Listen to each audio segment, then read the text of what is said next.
Halo, perkenalkan saya Raihan Prasetyo dari kelompok 8. Di sini saya yang mewakili kelompok saya untuk mengerjakan tugas konten kreator. Dan di podcast kali ini saya akan mengangkat tema mengenai Om Albert kalau nggak salah namanya, yang mengajak YouTuber Korea ke hotelnya.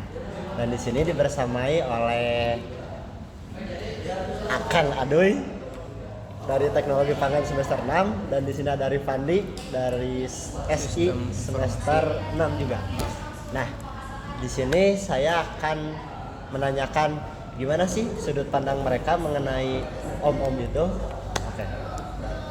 Kang Adoy, tahu nggak tentang berita yang baru viral kali-kali? Langsung ke topik ini. Ya. Saya tadi udah kenalan kan. Aduh, Sudah beberapa kali saya menghadiri podcast ya. Pasti tanya kabar dulu gitu. Oh iya. Langsung ke topik. Apa kabar Kang Adoy? Kabar baik. Tadi apa kabar? Tadi apaan kuliahnya? Alhamdulillah saya tidak ada kelas sebenarnya. Oh, Kampus. lagi ngapain di kampus? Main. Sekarang nggak akan kayak orang-orang yang dia mulu di kampus sampai ngebangke gitu? Enggak. Oh enggak. Insya Allah ya. Bentar lagi ada rencana ketemuan juga di warung seberang. Oh, orang Let's sibuk go, ya. lanjut. Siap. Silakan. Sini sehat-sehat. Topik apa? Alhamdulillah ya. Nih ada berita terbaru, om-om botak yang ajak YouTuber Korea main ke hotel ternyata punya jabatan di Kemenhub. Coba. Kayaknya pernah denger deh. Pernah Iya, teh. Pernah denger nggak? Kemenhubnya teh ada sih jelasnya gini. Di kantor UPB Singada, Ya. Sulawesi Tenggara. Ah, berarti pejabat di Sulawesi Tenggara. Salah satu Ini daerah. baru kan ya kemarin ya? Iya, itu langsung melonjak karena emang sih biasa hidup di Indonesia. Kalau ada yang gitu cepat. Cepet banget. Udah ada dari sudut pandangnya. Bentar, saya lihat dulu ya. Boleh. ada. Udah mungkin Ada. paham banget mungkin ya tentang beritanya. Kalau dari saya mah cukup aneh itu seorang orang yang berpengaruh kalau misalkan ada kesalahan aneh harusnya mah lebih hati-hati lagi sih teh. Ya karena udah terlanjur meureun. Kumaha deui gitu nya. Gimana lagi?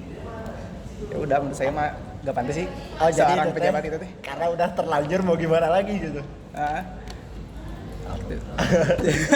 pantas berarti seorang pejabat tuh nggak pantas karena dia pejabat. Gak pantasnya kenapa? Gak pantasnya karena dia teh terlalu jalan pisan ini kan. Sifat halusnya teh terlalu keluar pisan. Harusnya mah gak gitu. Dan juga kan di situnya kan udah jelas nih di beritanya YouTube-nya tuh lagi ngerekam, dan dia juga tahu ini lagi ngerekam kan, lagi lagi konten lah, bukan lagi Iya nge-live. ya. Ya. Oke. Tapi kenapa Betul kayak kok sepede itu gitu. Karena udah tahu kita udah direkam loh. So, gimana pendapatnya? Kang Ade. Langsung. Kalau saya mungkin ya agak sedikit beda ya, tapi emang nggak etis sih buat seorang pejabat gitu, khususnya ya seorang pejabat ngelakuin hal kayak gitu di muka umum. Oke, emang nggak ada hubungannya dia dari pegawai Kemenhub ya. Ya, sebenarnya. Memang nggak ada hubungannya kegiatan yang dia lakuin sama jabatan dia atau pekerjaan dia. Ya. Toh juga di TKP dia nggak pakai embel-embel atau nggak pakai atribut Kemenhub gitu ya, dia ibarat lagi main gitu. Tapi ya kita hidup di Indonesia, iya, di Wakanda, harus menyesuaikan dengan kondisi yang ada. Ya memang itu emang nggak ada kaitannya sama pekerjaan dia, emang nggak ada tuntutan juga buat seorang pejabat jadi contoh bagi masyarakat, nggak ada tuntutan kayaknya. Mungkin. Kalau buat guru mungkin sering kita denger ya, ada tuntutan guru itu digugu dan ditiru, tapi buat pejabat kayaknya nggak ada. Iya. Mereka hanya dituntut untuk bekerja sesuai dengan tugasnya gitu ya. Tapi Jangan- ya kalau di Tapi situ seorang kan pejabat tuh dapat uang dari pajak, dan pajak itu kan dapatnya dari duit saya, duit Aduh yang bayar pajak lah.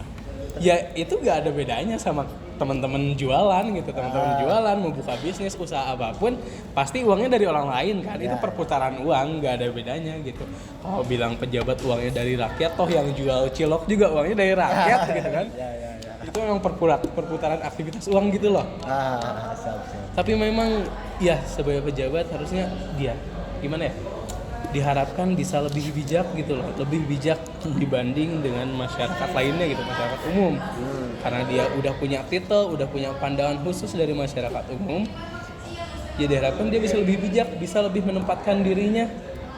Memang nggak ada kaitannya yang dia lakuin sama jabatan dia, tapi lihat kondisi sekarang di tempat yang kita tinggal, orang cenderung subjektif ya Kang ya? Ya benar, subjektif banget sih emang pasti. Subjektif. Langsung.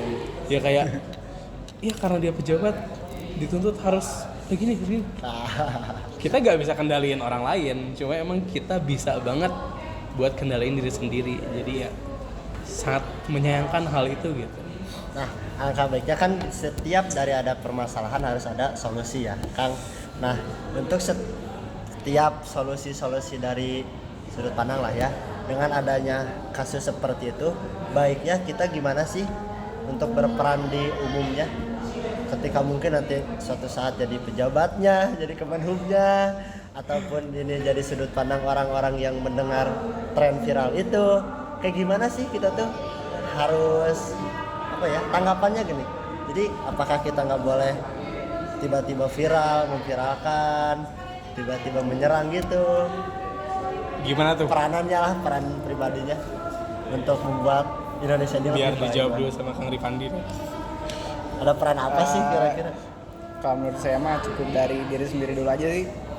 Dari diri saya dulu aja, apakah bisa seprofesional itu atau tidak. Jadi entah nanti jadi pejabat atau enggak, kalau misalnya kita sudah terlatih dari sekarang, itu bisa jadi nggak akan terjadi lagi hal seperti itu. Nah, dan juga kita harus sering memposting yang bagus-bagus nantinya gitu. Biar apa? Biar terpandang yang bagusnya juga banyak, jangan yang jeleknya aja gitu. Doi gimana? Pertanyaannya kebayang nggak maksudnya? Masih belum. Kan itu mengenai tentang perannya kita untuk saat ini dengan kondisi berarti ada pejabat yang melakukan kesalahan. Peran kita yang harus dilakukan oleh masyarakat gitu. Udah sama pribadi bebas gitu. Jadi ketika kondisi kita nanti akan menjadi pejabat ataupun kondisi kita sekarang, arek kumaha sih gitu teh. Namun kalau ada yang seperti itu. Kalau ada yang seperti itu atau biar nggak ada yang seperti itu maksudnya? Kan sekarang udah ada, jadi arek kumaha gitu. Mau ngapain? Ya, saya sebagai masyarakat mah tuh. Nah kan biasanya masyarakat umum kayak langsung nyerang, apalagi netizen Indonesia Instagram istrinya tiba-tiba diserang gitu. Ini suamimu loh, gitu kan. Benar. Saya belum masuk ke pertanyaannya. Nah, mungkin beritanya belum masuk. Nah, baik pertanyaan selanjutnya, dengan kondisi sudah seperti itu, sebaiknya kita mengambil langkah seperti apa sih? Karena saya mah tadi tidak setujunya bahwa pejabat terlalu gitunya, pejabatnya saya mah nggak setuju. Ya udah, saya mah dimulai dari diri sendiri aja. Kalau saya mah dibiasakan kita jangan terlalu terlihat manusia ting gitu, sifat asli. Apalagi ketika kita punya jabatan, entah itu jabatan hanya ketua organisasi kecil, apalagi jabatan yang besar. Jadi dilatih aja dari sekarang. Biar nggak gitu, kita harus profesional. Mana deh? Setuju. Kalau gimana ya?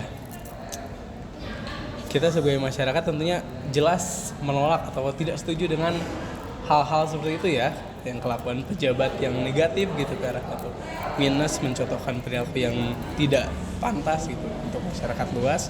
Apalagi ya posisinya dia pejabat sebagai, anggaplah bisa dibilang public figure atau dia punya pandangan lebih dari masyarakat gitu ya. Tapi untuk kita sebagai masyarakat, ya saya setuju dengan Kang Rifandi juga. Kita tentunya menginginkan perubahan ya. Ya. Dan yang saya tahu atau yang saya pegang gitu, ada rumus perubahan. Apa itu? Rumus perubahan itu ada 3M. 3M. 3M. Yang pertama, mulai dari diri sendiri, Ah, mulai dari hal yang kecil, Iya. mulai saat ini. Apa bukan orang. Ya, 3M itu. Mulai dari diri sendiri. Itu emang menjadi tuntutan gitu ya. Bagaimana kita bisa mengubah orang lain kalau diri sendiri kita gak bisa kendaliin. Itu yang pertama, mulai dari diri sendiri. Dan mulai dari hal yang kecil. Mulai dari yang kecil, saya pegang poin itu karena mungkin ada ya, atau teman-teman sudah tahu juga, ini ke agama sedikit ya, Mbak. Nggak apa-apa. Allah mencintai orang-orang yang apa ya, melakukan kebaikan yang kecil tapi continue. Nah, iya. Jadi menurut itu yang pertama, iya itu yang kedua. Oke. Terus yang ketiga terakhir, mulai saat ini. Kita nggak tahu masa depan kita kapan. Masa lalu biarlah berlalu, masa depan bukan punya kita. Tapi yang milik kita jelas adalah masa saat ini. Oke. Nah, kita maksimalkan saat ini juga. Jadi konsep 3 perubahan itu.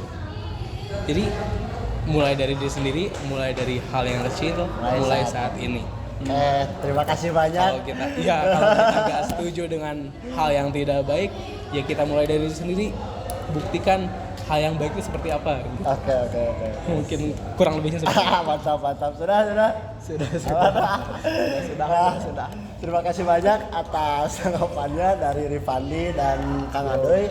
Kembali kasih. Memotivasi untuk setiap kita mengambil langkah yang baik, dan dari sudut pandang mereka seperti itu.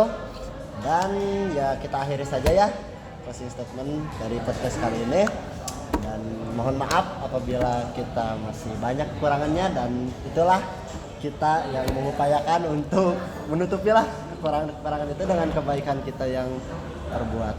Dan terima kasih, podcast dari kelompok 8 telah usai. Wassalamualaikum warahmatullahi wabarakatuh. Waalaikumsalam warahmatullahi wabarakatuh. Makasih. Mas.